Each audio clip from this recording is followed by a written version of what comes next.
In verse 39, there's such symmetrical sharing in this chapter. In verse 39, Shri Krishna re-summarizes, all emerges from me, exists in me, and ends in me. In verse 40, again, the structure of this chapter, he says, I've tried to share with you where I am externally. We're now on verse 41. This is our fourth verse of chapter 10. Yad yat vibhuti mat sattvam shrimad urjitam eva va tat tat eva vagachatvam mama tejomsha sambhavam. Joy. Yat yat means whatever. Whatever there is externally, specifically vibhuti mat, that which is filled with greatness.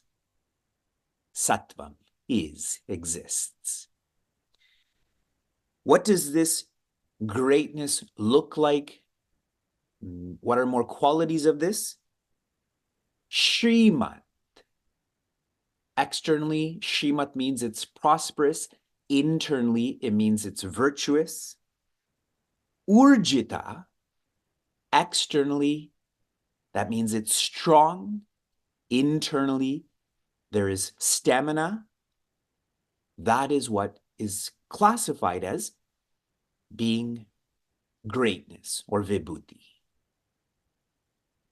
This first line, Shri Krishna is bringing to our attention all that is prosperous and powerful, that's described as vibhuti or greatness.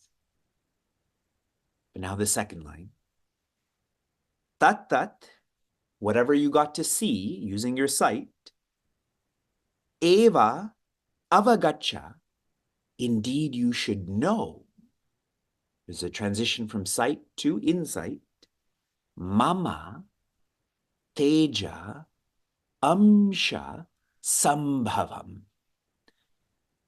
All that you externalized, this is an expression, it is a fraction of an expression of me. All that is great, beyond that is the greatest. So you saw that which is powerful, you saw that which is prosperous, but no, that greatness beyond that is me. I am the greatest, as in Shri Krishna. In the next verse, the word amsha is used again. Amsha means part. In the final verse of this chapter, Shri Krishna shares eka amsha. That which is prosperous and powerful, it is an expression of me. It is a tiny, minuscule, negligible expression of me. 1 out of 65 itself is such a small fraction.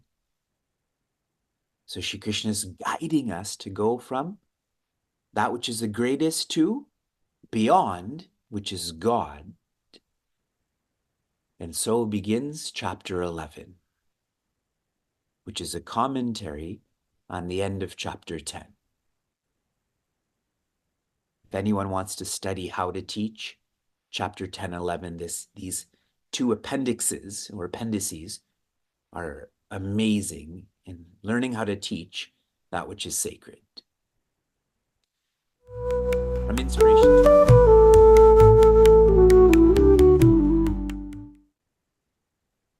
Bhagavad Gita's chapter 10 has the theme of pervading. For those who are fond of Sanskrit, pervading in Sanskrit is Vishnu. Those are synonyms with each other.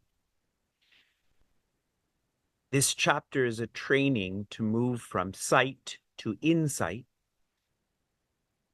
Our sight is on the great. When you see someone in a fancy car with a fancy phone, your sight goes there. Great, and huge brackets and quotes and so on. We'll describe that as valuables. But Shri Krishna is training us to shift from valuables to vibhuti, from the great to the greatest, from just using sight to using sight and insight. You can't see values, but you can see people who are living them. So sight and insight. And this training continues into chapter 11 to go from greatest, God. Valuables, vibhuti, vastness. From pure sight to a combination of sight and insight to pure insight. One is to feel God. In this chapter, we took up verse 7. The summary word for me, yours could be different, is solid. This yoga makes one solid, the opposite of shaking. Verse 11, the summary word is lamp. Lamp. Then, verse 18, details. In verse 11, Shri Krishna shares that lamp is there. I'm going to help you to feel this lamp. In verse 18, Prince Arjuna wants to know the details of this process. And then verse 41, which is expressions. Shri Krishna has shared over 18 verses, 65 expressions of the greatest. These expressions can be distilled into divinity is the constructor. Earlier I used the word all emerges from divinity. Divinity is the conserver. I use the word exists. And divinity is the consumer. I use the word ends. All of these expressions, these 65 expressions, really can come down to these three, but it's the same divinity that's expressing as the constructor, conserver, consumer. So really, there is only oneness. We have only experienced oneness. We have forgotten this, but now we're slowly, steadily remembering. Wrapping up this chapter, how we can live this is to shift how we're living from the functional to the fundamental. That's how one goes from sight to insight. I am telling you to live less functionally. Who cares if your car is simpler? Who cares if your kitchen is not as organized? Who cares if people don't know about you? The purpose of living is to be life. Shift what you're living for.